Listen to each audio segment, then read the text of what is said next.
And welcome to my new vlog. Tere Bin drama आ गया है और लोगों के दिमागों पे दिलों पे छाया हुआ है। बहुत सारी चीजें उसमें एक साथ चल रही हैं, लेकिन जो सबसे ज्यादा उसमें पसंद की जा रही है वो है मीरब और मुर्तसिम की केमिस्ट्री। क्योंकि वो दोनों एक साथ इतने अच्छे लगते हैं कि पूरे ड्रामे का जो एक मेला है ना वो लूट लेते हैं। और जैसे ही वो दोनों एक साथ आते हैं तो दिल चाहता है कि यार ये सीन नहीं खत्म होना चाहिए, कुछ आगे भी देखने को मिले हमें इंटरेस्टिंग सा। तो मीरब जो है वो अब थोड़ा थोड़ा मुर्तसिम से जलना शुरू हो गई है। 23rd एपिसोड में क्या कुछ हुआ मैं आपसे शेयर करती हूँ, लेकिन अगर आप मेरी वीडियो देख रहे हैं तो इसको लाइक कीजिए, सब्सक्राइब कीजिए मेरे चैनल को, और अगर आपको ये अच्छी लग रही है तो मुझे कमेंट्स में ज़रूर बताया कीजिए। तो जी 23rd एपिसोड की तरफ आते हैं। मीरब और मुर्तसिम जो है वो अब एक दूसरे की मोहब्बत में मुब्तला हो रहे हैं, और साथ साथ मीरब जो है वो माँ बेगम की जगह संभाल रही है। जब एपिसोड शुरू होता है तो वो बैठी जैसे पहले माँ बेगम फैसले कर रही होती थी, वहाँ पे खवातीन जो हैं गांव की उनसे मिल रही होती थी, तो मीरब उस जगह पे माँ बेगम की जगह पे बैठी है और वो लोगों से मिलजुल रही है। और हया और मरियम दूर से उसको देख रही हैं। मरियम ने जाना है यूनिवर्सिटी, लेकिन उसको कोई खैरू शरफू सारे ड्राइवर जो हैं वो गायब हो चुके हैं। अच्छा, मुझे ये समझ नहीं आती कि नौकरों के और ड्राइवरों के नाम सिर्फ ये खैरू शरफू इस तरह के क्यों रखते हैं भाई। उनके भी नॉर्मल नाम हो सकते हैं, उनके भी हसन और रेहान और इरफान कुछ भी इस तरह का नाम हो सकता है। लेकिन देखिए आप, नाम खैरू शरफू फीना, वाह वाह वाह, क्या नाम है। अच्छा जी, हया और मरियम की अगर हम बात करें तो ये हमेशा जब भी साथ नजर आती है तो ये इतनी अजनबी लगती हैं। अच्छा, बहनें साथ में पली हों बड़ी हों एक साथ रहती हों तो उनमें एक केमिस्ट्री होती है। वो हर बात में एक दूसरे के साथ होती हैं, वो क्राइम पार्टनर भी होती है और कभी कभी वो कोई नसीहत भी कर देती हैं। लेकिन इन दोनों बहनों की कोई केमिस्ट्री नहीं है। अच्छा, हया की ज़िंदगी में सिर्फ़ मुर्तसिम, उसका मकसद जो है वो सिर्फ़ मुर्तसिम को पा लेना है और उसे बाकी सारी दुनिया से बेज़ारी है। उसे कोई और बंदा अच्छा लगता ही नहीं है। अच्छा जी, पीछे से मुर्तसिम आते हैं तो हया के दिमाग में एक शैतानी ख़्याल आता है कि उसने तो जाके कॉलेज से फ़ॉर्म लेना है, और वो अपनी बहन को कहती है कि आओ चलो मुर्तसिम के साथ चलते हैं। मुर्तसिम को वो कहते हैं जी ड्राइवर कोई नहीं है तो आप हमें वहाँ तक ड्रॉप दे दें। और रास्ते में वो बातें करती हुई जा रही है उससे कि पहले हम किस तरह खेलते कूदते थे, बाहर घूमने जाते थे, तुम हमारे साथ इतने अच्छे थे, लेकिन तुम शादी के बाद बदल गए हो। तो वो कहता है कि जी मैं पहले चलो जो भी था, लेकिन अब चीज़ें बहुत ज़्यादा चेंज हो गई हैं, मैं बड़ा मसरूफ़ हो गया हूँ।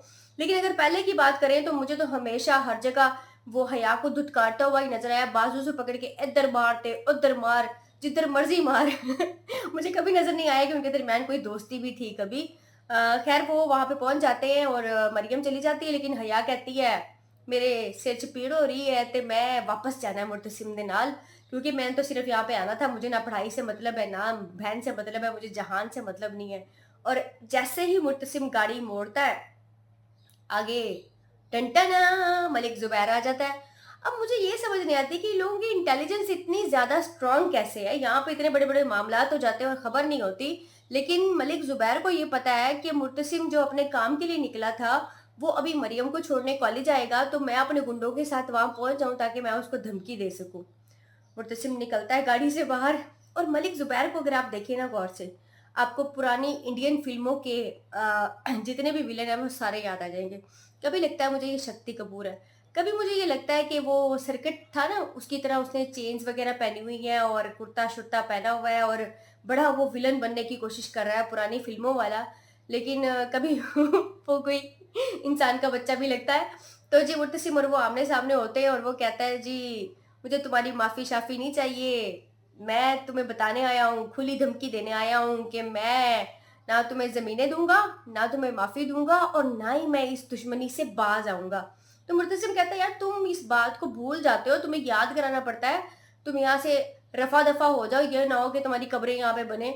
इस बात पे वो बेचारा हँसता हुआ जा रहा है। मुझे समझ नहीं आती कि ये विलेन किस बात पे हँसते हैं। अच्छा, ये एक-दूसरे को टीज़ करने में इतनी खुशी क्यों होती है इन लोगों को? मेरी तो समझ से खैर ये बातें बहुत दूर है। मुर्तसिम वापस आता है और हया पूछती है जी क्या बना, ये मलिक जुबैर है और तुमने इसको माफ किया था हया उसके मीरब के कहने पे, तो अब ये सब तो करेगा।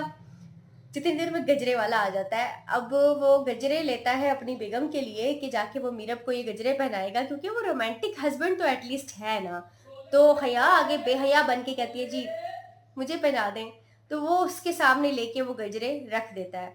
जैसे वो पहुँचते हैं घर पे, तो वो हया चुपके से वो गजरे उठाती है और वो अंदर आके मीरब को कहती है, जी मेरे हाथों में गजरे चेक करो तुम, मुझे तो ये लेके दिए हैं मुर्तसिम ने। जी हया हँसते हुए ढीठों की तरह अंदर आती है और वो आके बताती है, मैं जी गजरे पहन के आई हूँ और मुझे तो ये मुर्तसिम ने लेके दिए हैं। मैं कहती हूँ वो कोई ऐसा काम नहीं है जो कोई ढीठ बंदा करता हो और वो ना करती हो, वो अपनी मिसाल आप है। तो मीरब कहती है, जी तुमने खाना बनाया था हमारे लिए, तो उसने तुम्हें गजरे लाके दे दिए होंगे। कहती रात को तुम्हारा था तो दिन को मेरा था, भाई चीज है वो बांट लो, रात को तुम खेलना दिन को मैं खेलूंगी। भई आपस में डिवाइड कर लो, फिर तुम लोग गुज़ारा करो जिस तरह होता है। तो मीरब आ जाती है बड़े गुस्से में, मुर्तसिम आता है और वो कहने लगता है, पर वो कह नहीं पाता। मीरब अंदर आके कहती है, उसको लॉन्ग ड्राइव पे लेके जाया करो, तुम्हारी हया बड़ी खूबसूरत है और बड़ी अच्छी है। और उसकी जेलसी की बड़ी हद हुई हुई है और उसकी सास ने भी ये बात नोट कर ली है। मैंने एक देखा कि माँ बेगम और इसके दरमियान जो केमिस्ट्री दिखा रहे हैं ना, ये अच्छी चीज़ है। ऐसी चीज़ों को का इन्फ्लुएंस होता है हमारी लाइफ पे। अब वो माँ बेगम उससे कहती है कि मुझे अच्छा लगा कि तुम्हें बुरा लगा। वाह वाह वाह, क्या डायलॉग है। मुझे अच्छा लगा कि तुम्हें बुरा लगा हया का मुर्तसिम के साथ जाना। और ये भी साथ साथ कहती है कि सास जरूरी नहीं कि दुश्मन हो, सास जो है वो अपनी बहू से मोहब्बत भी कर सकती है। तो यार मुझे आज तक ये बात समझ नहीं आई कि सास की बहू से क्या दुश्मनी होती है। जब उसको मोहब्बत से प्यार से अपने घर में लेके आते हैं और बाद में आप उसके साथ दुश्मनियां पाल लेते हैं, तो ऐसा ही कोई रिश्ता बन गया है कि अब उसको सास और बहू को मोहब्बत के रिश्ते में आने ही नहीं देते, इमेजिन ही नहीं करते। तो ये एक बड़ी अच्छी बात थी जो ड्रामे में थी। और उधर हया और मुर्तसिम का आपस में झगड़ा चल रहा है। वो कहती है, मैं हूँ चली यहाँ, पहले तुम हो आए हो, अब मैं जाऊंगी। वो कहता है, जहाँ भी जाना है मेरे साथ चलो। और वो जाती है और वो उसको एक ऐसी जगह पे लेके जाती है जहाँ पे गोलगप्पे, दुपट्टे और पता नहीं क्या क्या कुछ होता है। मैं तो इस बात पे हैरान हूँ कि ये कैसा गांव है। हम अगर गांव जाए ना, वहाँ पे एक नेचुरल ब्यूटी तो मिलती है, लेकिन अगर हम डेवलपमेंट की बात करें या कंस्ट्रक्शन की बात करें, तो आपको पता है किस तरह के हालात होते हैं। बेचारे कीचड़ों में मर रहे होते हैं और छोटी छोटी दुकानें होती हैं और इतने कंजेस्टेड एरियाज होते हैं। मैं कहती हूँ ऐसा फैंसी बाजार। और वो जाती है गोलगप्पे खाने के लिए। मुझसे कहता है, यहाँ मुझे सारे जानते हैं। उसकी पहले ही बेइज्जती करा देती है। गोलगप्पे वाले को कहती है, तुम इसको जानते हो? वो कहता है, मैं तो नहीं जानता इसको। अच्छा जी, वो वहाँ पे गोलगप्पे खा रहे हैं और वो उसको भी गोलगप्पा खिलाती है। अब देख लें आप, मुर्तसिम जैसा बंदा, मैं कहती हूँ सारी दुनिया से लड़ जाता है, मुजरे उसके आगे कांपते हैं। मलिक जुबैर से वो डरता नहीं है। 18-20 गार्ड अगर बंदूक तान के खड़े हैं, वो तब भी नहीं डरता। वो डरता किस चीज से? एक मछली से और एक गोलगप्पों से, कि मेरे पेट में दर्द हो जाएगा। अमीर लोग ऐसे ही मम्मी डैडी होते हैं, चले होना भी चाहिए। तो खैर वो वहां से गोलगप्पे खा के आगे जाती है और आगे जाके वो कहती है, मुझे हरे रंग की चूड़ियां दे दो। मुझे चूड़ियां मूवी का सीन याद आ गया, क्या यार।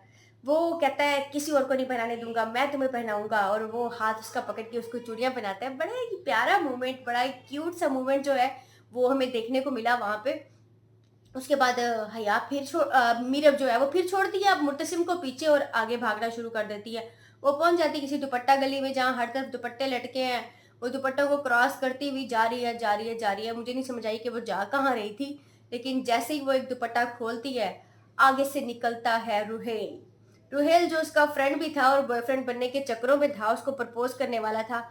अब मुझे इसकी भी इंटेलिजेंस की समझ नहीं आई। उसको कैसे पता चला कि मीरब गोलगप्पे खाने दुपट्टे गली में आ रही है? खैर, वो देख के हैरान हो गया कि भाई ये तो बड़ी खुशबाश है और ये तो बड़े रोमांटिक अंदाज में घूमती फिर रही है। मीरब हो गई परेशान। जैसे ही मुर्तसिम वहां पे आता है, रुहेल गायब हो जाता है और मुर्तसिम मीरब को लेके, हवंडक सी मीरब को लेके घर पे आ जाता है। और फिर आगे एक बड़ा क्यूट सा सीन होता है। जैसे ही वो कमरे में एंटर होती है, वो वैसे परेशानी के आलम में होती है कि वो कित्थों आ गया, मेरा ख्याल सी या वो वाकई आ गया है। लेकिन वो जैसे ही अंदर एंटर होती है तो एक गजरे के बदले में, आए हाय, मनाने का ना यही तरीका होना चाहिए। हस्बैंड्स ना इस ड्रामे से सीख सकते हैं बहुत कुछ। तो उस गजरे के बदले में उसने पूरे कमरे को फूलों से सजाया हुआ था और वहां पे मीरब जाके एक बड़ी प्यारी सी स्माइल देती है। वो उसको आगे गजरे पहनाता है। वो कहता है, जी बेगम के तरले करने पड़ते हैं अगर उसको मनाना हो या उसको खुश रखना हो। तो आगे अब देखते हैं क्या होता है। उधर से फ़ीना जो है वो सीन पकड़ लेती है उसका, जो वो काले जादू कर रही है हया, लेकिन वो बता नहीं सकती माँ बेगम को कि ये चल क्या रहा है।